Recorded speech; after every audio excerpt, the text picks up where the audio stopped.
राहुल गांधी ने कहा है कि पीएम मोदी जल्दी ही कुर्सी से उतरेंगे, अमित शाह भी उतरेंगे और उनकी नींद हराम हो जाएगी, नींद नहीं आएगी। विपक्ष एकजुट हो गया। राहुल गांधी जी के लिए मैं इतना ही कहूँगा, मुंगेरी लाल के हसीन सपने। जनता ने जिनको 3 बार नकारा, अब वो गाली गलौज पर उतर आए हैं, ओछी राजनीति पर उतर आए हैं। राहुल गांधी जी की भाषा अमर्यादा और अहंकार से भरी नजर आती है।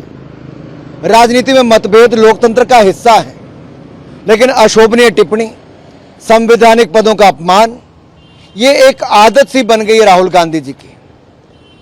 अब तो लगता है राहुल गांधी जी का पालन पोषण और संस्कार, इस पे प्रश्न चिन्ह उठने लगे हैं।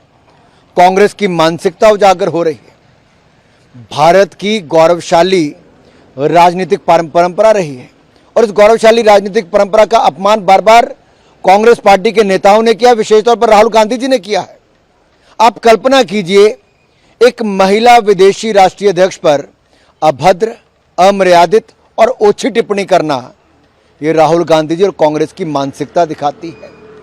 दोनों कांग्रेस के वो नेता जिनकी परिवार की महिलाएं उच्च पदों पर रही, वो एक महिला राष्ट्रीय अध्यक्ष के बारे में उचित टिप्पणी करें तो महिलाओं के प्रति कांग्रेस की सोच क्या है दिखती है। महिला आरक्षण का कांग्रेस विरोध क्यों करती है ये दिखता है। और जानबूझ के डिलिमिटेशन बिल क्यों नहीं पास होने देते ताकि महिलाओं को 33% आरक्षण, ये दिखता है।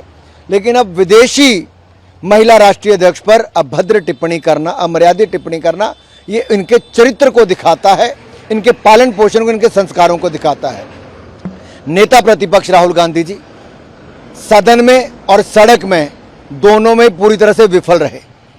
ना युवाओं ने उनको घास डाली, ना सदन में उन्होंने चर्चा होने दी। जब चर्चा हुई तो चर्चा में भी 2 शब्द पेपर लीक पर नहीं बोल पाए, कोई सुझाव नहीं दे पाए कि इसमें क्या बदलाव करना चाहिए। और अपनी सरकार में जब उनके कांग्रेस के शिक्षा मंत्री थे, जिनके समय 17 पेपर लीक एक राज्य में हुए, उसको कांग्रेस का राष्ट्रीय अध्यक्ष बना दिया। ये कांग्रेस है जो दूसरों को लेक्चर कुछ और देती है और स्वयं कुछ और करती है। लेकिन जो शब्द का प्रयोग, अमर्यादित भाषा और ओछी टिप्पणियां देश के प्रधानमंत्री और गृह मंत्री के खिलाफ की गई, ये राहुल गांधी की हताशा और निराशा को दिखाता है कि वो सत्ता से बाहर वो ऐसे दिखते हैं जैसे बिन पानी मछली तड़पती है, वैसे राहुल गांधी और कांग्रेस पार्टी तड़प रही है। इस बार मानसून सत्र नहीं चल पाया ठीक से। शांता जी ने भी कहा है कि नो वर्क नो पे जो है वो एमपीज पर भी लागू होना चाहिए, जो सत्र को नहीं चलने देते हैं। मेरा सवाल केवल एक है, अगर अधिकतर सांसद सदन में मौजूद हो लेकिन राहुल गांधी जी सदन में ना आना चाहते हो, कांग्रेस के नेता चर्चा में भाग ना लेना चाहते, तो उसके पीछे कारण क्या था? कारण एक ही था कि चर्चा होगी तो कांग्रेस के परतें खुल जाएंगी, उनके भ्रष्टाचार की, उनके समय के पेपर लीक्स की, उनके समय के उन कांड्स की जो अब जनता की इस युवा पीढ़ी के सामने आने थे। इसलिए कांग्रेस कभी चर्चा ही नहीं चाहती थी। हमने कहा हम हर मुद्दे पर चर्चा करने के लिए तैयार हैं। जैसे ही नीट पर चर्चा हुई, कांग्रेस के 100 पेपर लीक्स के मामले सबके सामने आ गए और कांग्रेस के पास कोई जवाब नहीं था। हमने दिखाया कि हम कैसे 10 साल की सजा और 10 करोड़ रुपए का कड़ा दंड उन लोगों को देंगे जो पेपर लीक के मामलों में शामिल होंगे, लेकिन इस पे भी कांग्रेस का कोई सुझाव नहीं आया। अब सवाल ये खड़ा होता है कि केवल अफवाह फैलाना, भ्रम फैलाना, झूठे आरोप लगाना, यही अगर कांग्रेस की राजनीति रह गई है और उसके लिए आप 800 सांसदों को सदन में ना बोलने दो, तो एक तरह से रैंसम पर कांग्रेस ने पूरे सदन को डाल के रखा। ये राहुल गांधी और कांग्रेस पार्टी का अहंकार खुलकर दिखता है। राहुल गांधी कांग्रेस लीडर को हक करते हैं और कहते हैं कि ये पीएम का विदेश नीति है और उनका स्टैंड। मैं इतना ही कहूंगा, अगर मोदी जी को दुनिया भर के नेता गले लगाते हैं तो ये भारत की स्वीकार्यता है, भारत का स्वागत है, इसलिए भारत का सम्मान दुनिया भर के देशों में बढ़ा है। और अगर कांग्रेस के टाइम पे दुनिया भर के देश उनसे पीछा छुड़ाना चाहते थे, तो क्योंकि फ्रेजाइल 5 इकोनॉमीज में भारत का नाम कांग्रेस के भ्रष्टाचार के कारण आए, लड़खड़ाती चरमराती अर्थव्यवस्था कांग्रेस ने खड़ी की दुनिया भारत को उस समय आकर्षण का केंद्र नहीं मानती थी, आज दुनिया भारत को आकर्षण का केंद्र मानती है।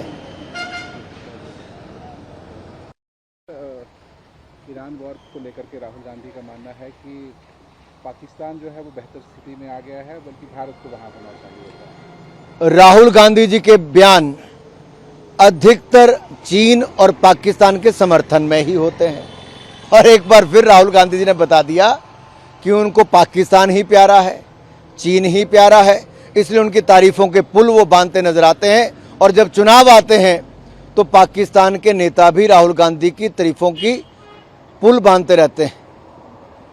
वंदे मातरम को लेकर के भी कुछ नेताओं में संशय बना हुआ है। इस पे कोई संशय नहीं होना चाहिए। वंदे मातरम को उच्च स्थान और सम्मान नरेंद्र मोदी जी की सरकार ने दिया। बंकिम चंद्र चट्टोपाध्याय जी ने जो 150 साल पहले भारतीय गीत, हमारा राष्ट्रीय गीत जो हमें दिया है, उसको पूरा मान सम्मान कानून बनाकर हमने दिया है। जो हमारे राष्ट्रगान के लिए दर्जा है वही अब राष्ट्रीय गीत के लिए दर्जा है, इसलिए सभी को राष्ट्रीय गीत को भी वही सम्मान देना चाहिए।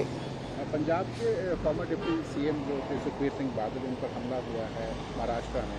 हम ऐसे कायराना हमले की निंदा करते हैं जो सुखबीर सिंह बादल जी पर हुआ है, और उनके जल्द ठीक होने की प्रार्थना भी करते हैं।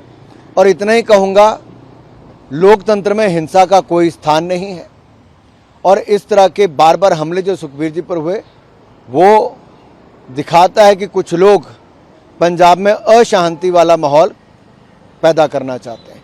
अनुराग जी, मेरा आखिरी सवाल रहेगा, एयर इंडिया के एक पायलट को ड्रग एब्यूज में अभी हाल ही में पकड़ा गया है, वो उन्होंने ड्रग लिया। जांच चल रही है, जैसे उस पर जांच पूरी होती है नियम अनुसार कार्रवाई की जाएगी। तो आप भी फ्लाइट्स में आते रहते हैं, किसी तरह का डर का माहौल है? कोई डर का माहौल नहीं है। किसी एक व्यक्ति के कारण आप पूरे सेक्टर को बुरा नहीं कह सकते, इसलिए मैं कहूँगा भारत में एविएशन सेक्टर बड़ी तेजी के साथ बढ़ रहा है, लेकिन इतना ही कहूँगा उसके साथ साथ जो नियम है उनका पालन भी उतनी ही मजबूती के साथ किया जाए और सुनिश्चित करना चाहिए। वीके न्यूज, राष्ट्र के नाम।